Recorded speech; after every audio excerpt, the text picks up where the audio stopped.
2. Then there is gestational diabetes and other diabetes, especially the LADA, and Modi and I had said that we will discuss it in this. So we are going to first do these 3 and then we will move on to the complications of the diabetes. So GDM, gestational diabetes, is defined as any glucose intolerance with onset or first recognition during pregnancy. So a person who was not diabetic before is now developed high sugar levels is known to be having gestational diabetes mellitus. So what are the risk factors in which patients you have to look for this? One is the advanced maternal age, that is if she's more than 35 years of age, if she's obese or overweight. BMI more than 25 is overweight and more than 30 is obese. These BMIs are actually for Caucasians, the European people, because they have bigger body mass and they have a bigger build. So for us, the cutoff is different. For us, for Asians, the BMI for more than 23 is overweight and more than 25 is obesity. So in our females, if she has a weight of more than a BMI of more than 23 or more than 30 or 25, she will be looked for gestational diabetes. Then family history of diabetes, if there was another previous history, that is in previous pregnancy she had gestational diabetes. Then higher risk ethnic groups, Hispanics, Africans, Native Americans, Asians, Pacific Islanders, Indigenous Australians, they all are at risk. So we as Asians are at risk of the gestational diabetes. Previous adverse pregnancy outcome, like if the patient has been having a lot of miscarriages, or if there have been congenital abnormalities or stillbirth, or baby has been macrosomic, that is a large baby, 4.5 kg baby she has delivered previously, then the chances are that she might have had GDM at that time and she will develop GDM now.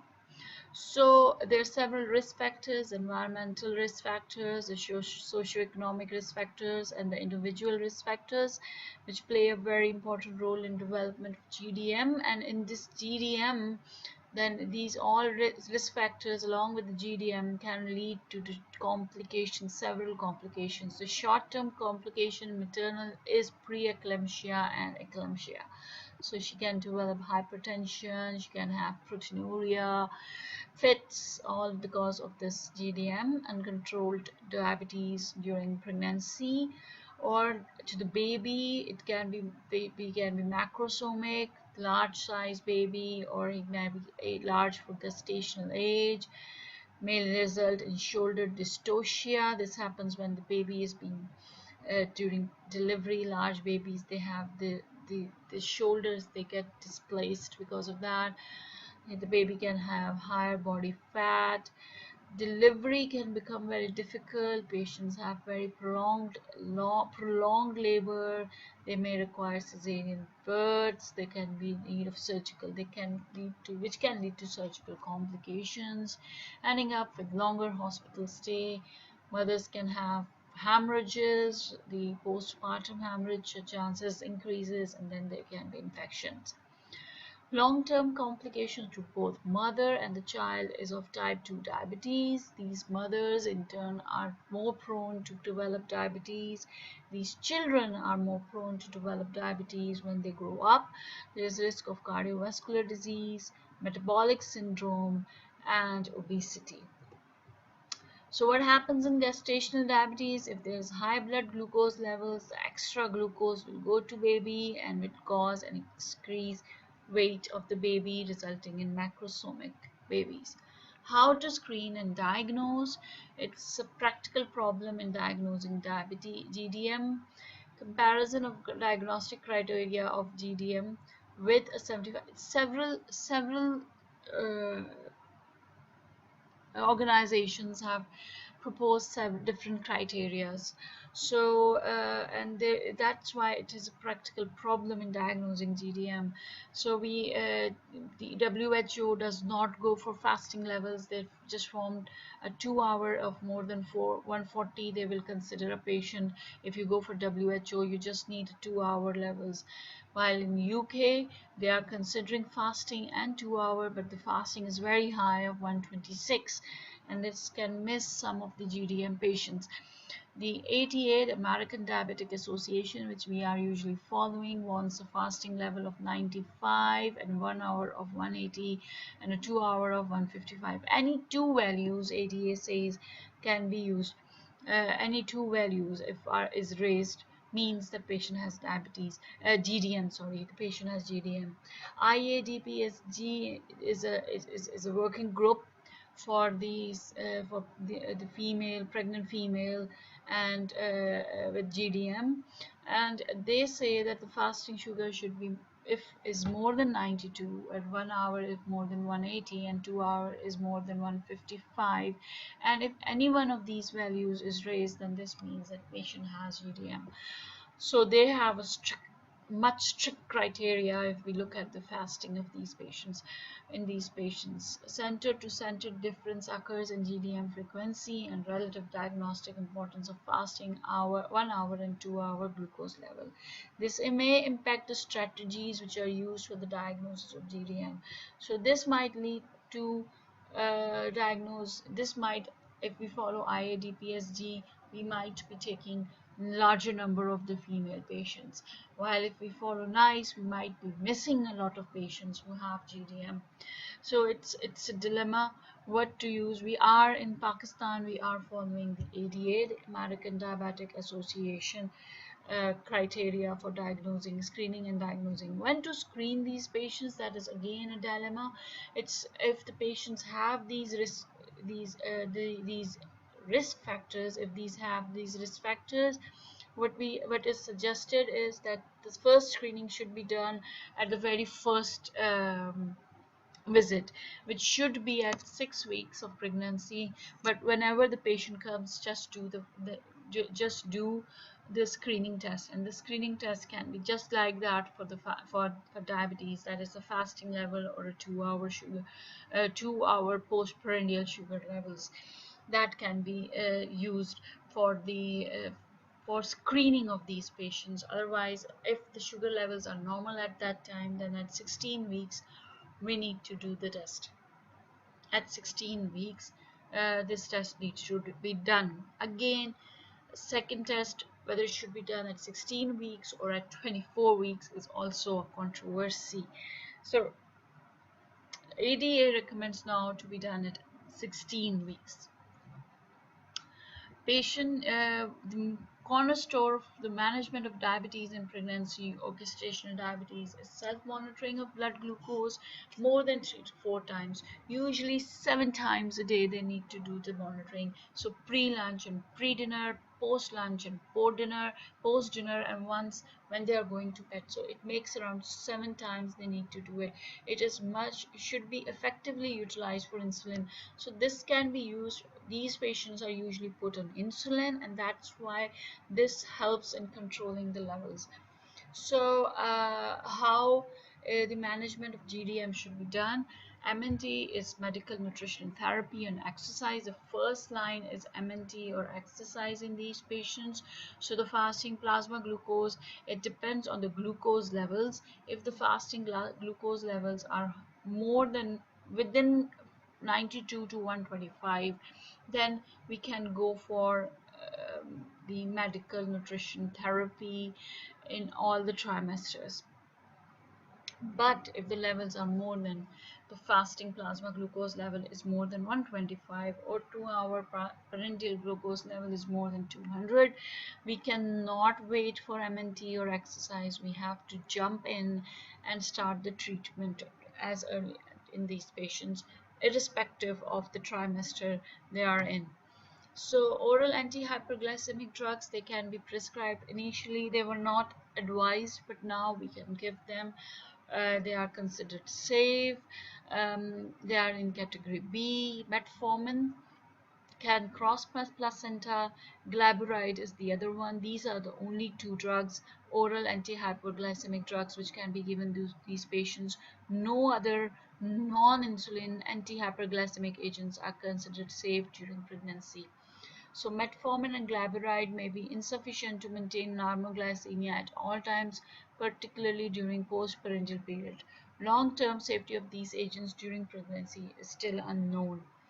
ठीक है, सो हम metformin and ग्लाइबोराइड, पहले हम medical nutritional therapy जिसमें आप exercise और उसको वो बताओगे, डाइट कंट्रोल बताओगे, एक हफ्ता वो देखा, अगर नहीं हो रहा तो फिर आप इनमें से मेटफॉर्मिन या ग्लाइबोराइड ऐड कर दोगे. And still, when sugars are not controlled with medical nutrition therapy, that is, if the fasting plasma glucose is more than 90 or 2-hour postprandial blood sugar is more than 120, then you go for the insulin therapy. This is the target of the for sugar levels in gestational diabetes. These are the targets. Targets are very tight in case of gestation. Sugar has to be controlled very tightly in these patients. So insulin, which can be used during pregnancy, is NPH and detamers, and pump therapy. So the long-actings NPH, detamers, and pump therapy is there with rapid analogs. Bolus can be given, that's for the basal. For the bolus, you can give aspart, lispro, and regular.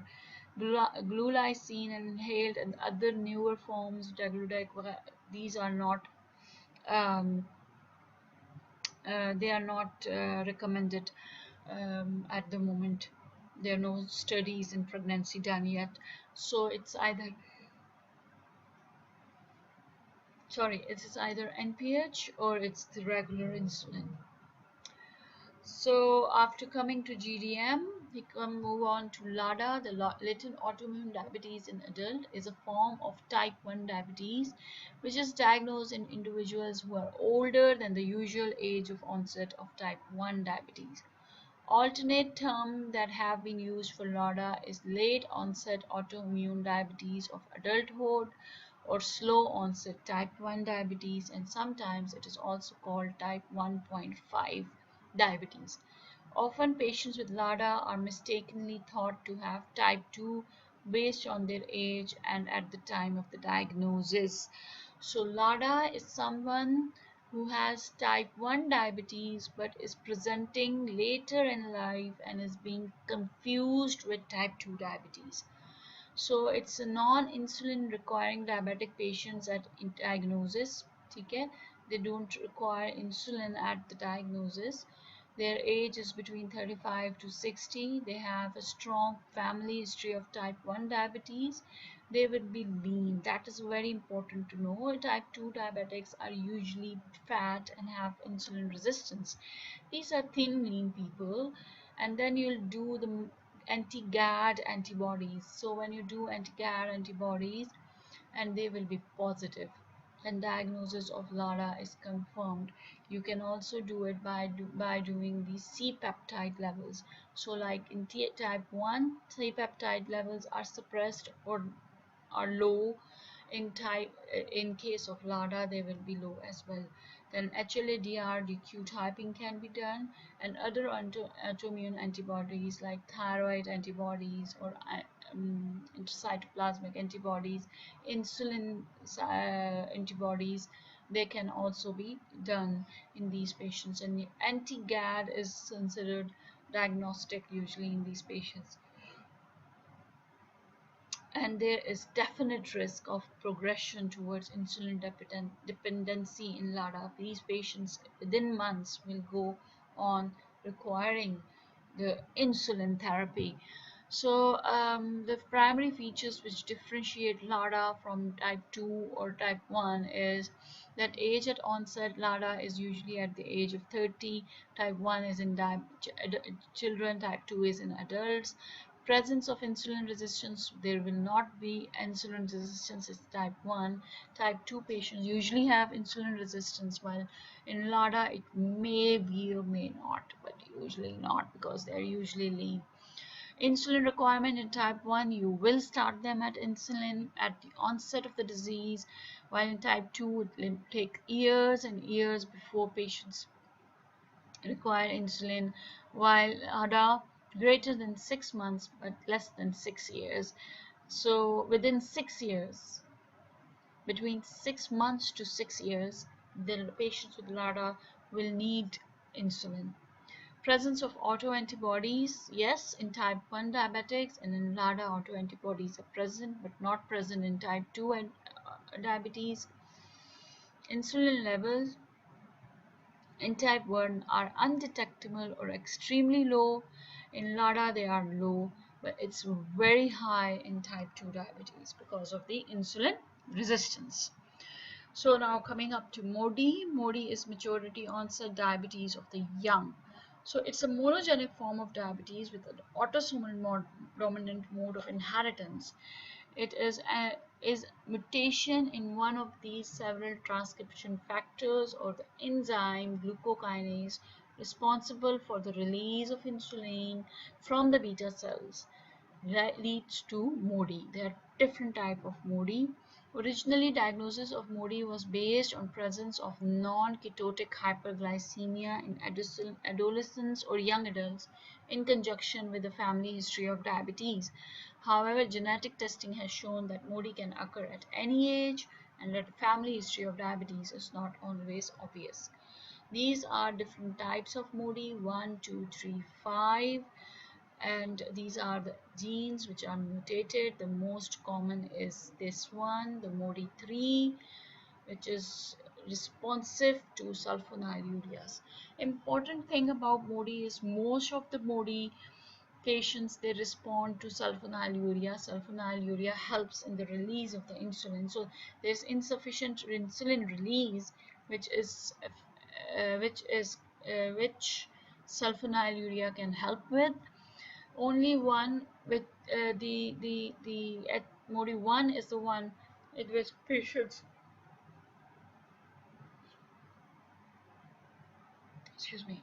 in which patients may end up requiring insulin later in life. And some of these patients may not require treatment at all, like in the MODY 2. So what is the difference? MODY 2 just is monogenic, and while type 2 is polygenic. MODY is at childhood, it appears in childhood. Type 2 appears in adulthood. And there is multi-generational, it is rarely multi-generational, it is 80 to 95%. MODY has penetration, type 2 has variable penetration. Non-obese type 2 are usually obese. Metabolic syndrome is not there in MODY, it is usually present. So MODY is treated like type 2 but presents in an age group of type 1. Okay?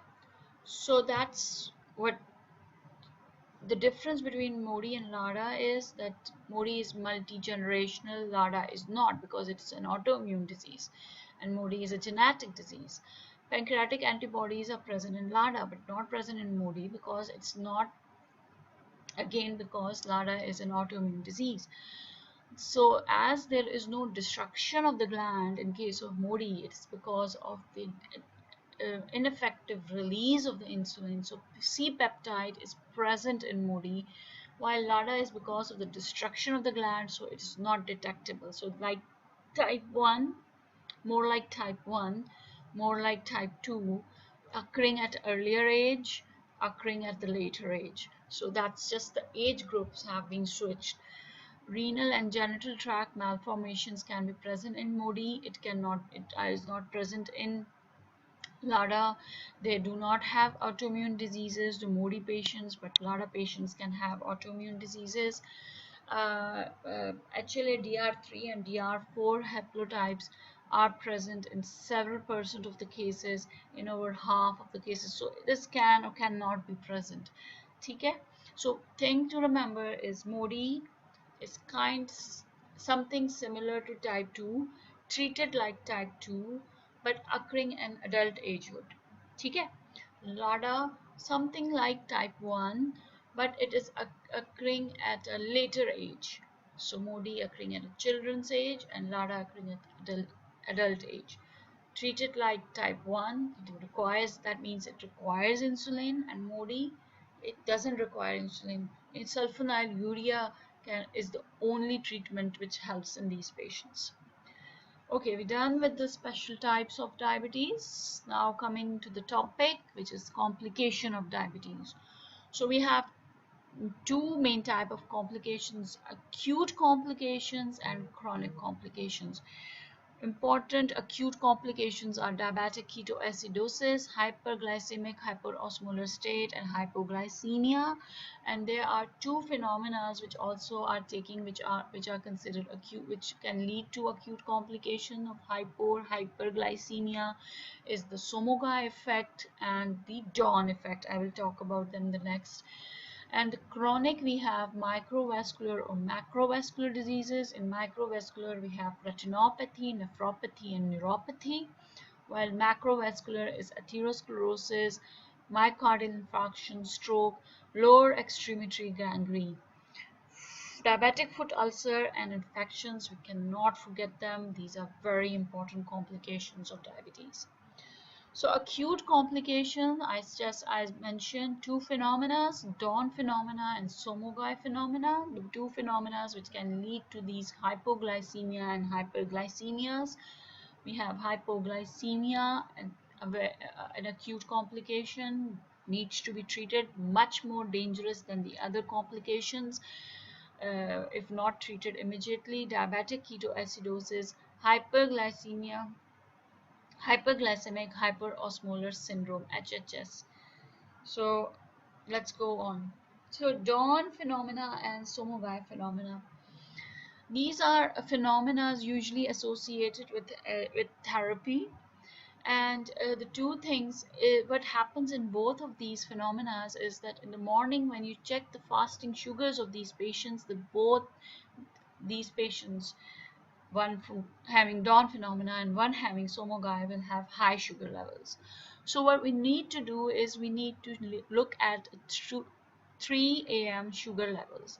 So what happens in Dawn phenomena, the sugar levels at 3 a.m. are normal, and then the body's own cortisol growth hormone, the counter regulatory hormone system, it kicks in. We know that in the morning, early morning, there are surges of these hormones, the cortisol hormone, the growth hormone. There is a surge of it.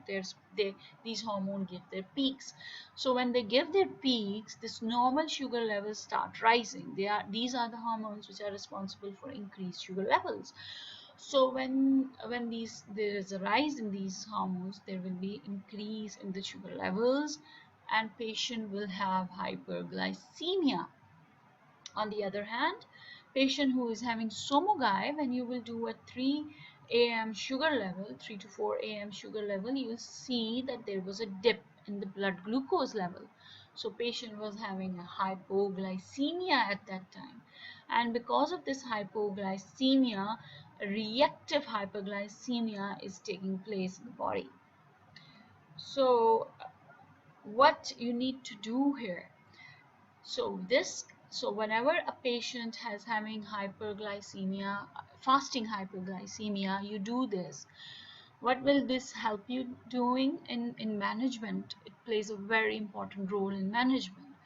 Patients usually are taking insulin when this is happening, the Dawn or the Somogai phenomena. So if there is a Dawn phenomena, this means that his sugar control is not that good. And at night when he is going to bed, either you give a dose of NPH over there, not give it with insulin before meal, but give it at the time at bedtime with a glass of milk or with a little snack, and you give the NPH dose there. Or you increase the dose of the night insulin, that is the pre-dinner insulin. So both the regular and the NPH insulin that you're giving at night, you increase the dose and give them at the same time before the meal. So that insulin will cover this rise in sugar levels and will counter affect the counter-regulatory hormones, the cortisol and the growth hormone surge, and thus the sugar level remaining normal. If patient's levels are low, he is having hypoglycemia. This means that the insulin which you had prescribed to this patient, the bedtime insulin or the dinner insulin which you had prescribed, was of high dose. So the dose is too high. Because of the high dose, this patient is having hypoglycemia. So you lower the dose in this patient. When you will lower the dose of this patient, this hypoglycemia will not happen, and patient will have normal sugar levels in the morning, the fasting sugar levels in the morning. Hypoglycemia is one of the most dangerous complications of diabetes, acute complication of the diabetes, because it can lead to unconsciousness and there can be hypoglycemic brain damage. It has been divided into three categories. Glucose alert level, when glycemic criteria is when the sugar level is less than 70 mg per dl. Sufficiently low for treatment with fast-acting carbohydrates and dose adjustment of the glucose-lowering therapy. Clinically significant hypoglycemia, that is the level 2, is when it is less than 54. Sufficiently low to indicate serious, clinically important hypoglycemia. This can cause brain damage. Severe hypoglycemia, no specific glucose threshold. Hypoglycemia, which is associated with severe cognitive impairment requiring external assistance for recovery. So severe hypoglycaemia के लिए आपके कोई level नहीं है, आपका patient जो है उसको देखने की ज़रूरत है, कोई शुगर लेवल नहीं है, आपके पेशेंट के देखने की ज़रूरत है कि उसको सिवियर कॉग्निटिव इम्पेयरमेंट तो नहीं है, ये इस लेवल पे भी हो सकता है इस पेशेंट को, ठीक है. सो पेशेंट इज अलर्ट, ठीक है. इधर पेशेंट क्लिनिकली ड्राउजी है, मगर इसमें आपके लेवल्स इंपॉर्टेंट नहीं है, इसमें पेशेंट आपका ड्राउजी है, कॉग्निटिव इम्पेयरमेंट है, ठीक है, और उसको एक्सटर्नल असिस्टेंस चाहिए, हमारी असिस्टेंस चाहिए रिकवरी के लिए. So what are the causes of hypoglycemia? Please remember this mnemonic, it's very easy to remember it. Re-explain. Re is for renal failure, ठीक है. X is exogenous, so the patient is taking insulin or patient is taking anti-diabetic drugs, of which most important is the sulfonylurea. So re-explain में आपका re-renal हो गया, X exogenous हो गया जिसमें drugs आ गई, P is pituitary. So if there is pituitary deficiency, so what hormone in pituitary deficiency? If patient has growth hormone deficiency or patient has cortisol deficiency, the ACTH deficiency, there is pituitary destruction, pituitary tumors, postpartum hemorrhages causing Sheehan syndrome, so there's pituitary failure.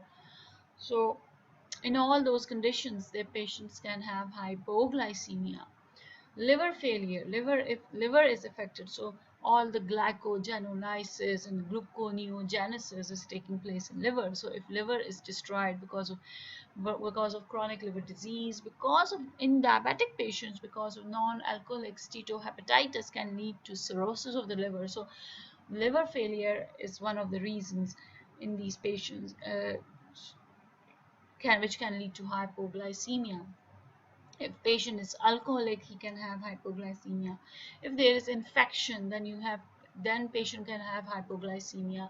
And then insulinoma, the tumors, the insulin secreting tumors can also cause hypoglycemia.